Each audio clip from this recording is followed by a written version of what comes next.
அவர் வந்து இங்கே தான் இருக்கார், அந்த எம்பி கூட, பழைய எம்பி. 1988 அப்போ பாராளுமன்ற உறுப்பினர் அந்த சேகர் இங்கே தான் இருக்கார். அவர் மாவட்ட செயலாளர் இருக்கார். அவரால் வந்து இவர்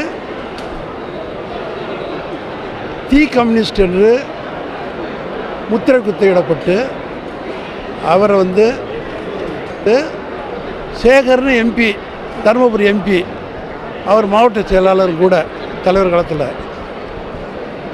அவர் 88 வந்து இவரை தீ கம்யூனிஸ்ட் என்று நக்சலைட்டுன்னு சொல்லி ஒதுக்கி வச்சுருந்தார்.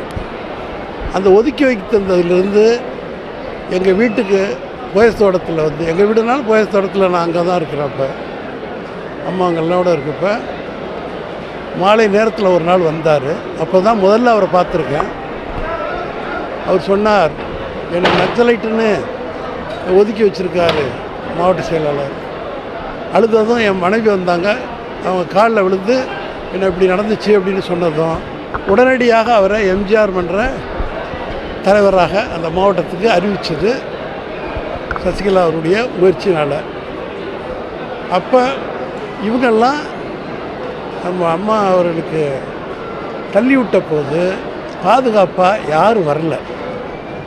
அது ஒன்று. ரெண்டாவது, செத்த சாவை கூட புரட்சித் தலைவர் எம்ஜிஆர் செத்துட்டாருங்கிறத கூட இவங்களாம் யாரும் வந்து சொல்லலை. மூணாவது, இவரையே ஒதுக்கி வைக்கப்பட்டிருந்தவர் என்று அவரே எங்களிடத்தில் வந்து சொல்லி அன்றைக்கு தான் பதவி வாங்குகிறாரு. அவ்வளவு அந்த சமயத்தில் 1000 பேர் வந்து தீவெட்டி ஊர்வலம் நம்முடைய மறைந்த ஜேபிஆர் மாவட்ட செயலாளர் இருந்தார். அப்போ அவர் தலைமையில் இவங்க அம்மாவோட வீட்டுக்கு வந்து தீவெட்டி ஊர்வலமாக வர்றாங்க எரியறதுக்காக. அப்போ அந்த தாக்குதலிருந்து தடுக்கிறதுக்காக பூனைப்படைன்னு அமைச்சு உதவி செய்தவர் தான் உடனிருந்து AK-47 கையில் ஏந்தி அவருக்கு பாதுகாப்பாக தமிழகம் முழுவதும் சுற்றுப்பயணம் போனவர் தான் திவாகரன். இதை தவிர நான் வேற ஒன்றும் சொல்ல விரும்பலை. போருமா?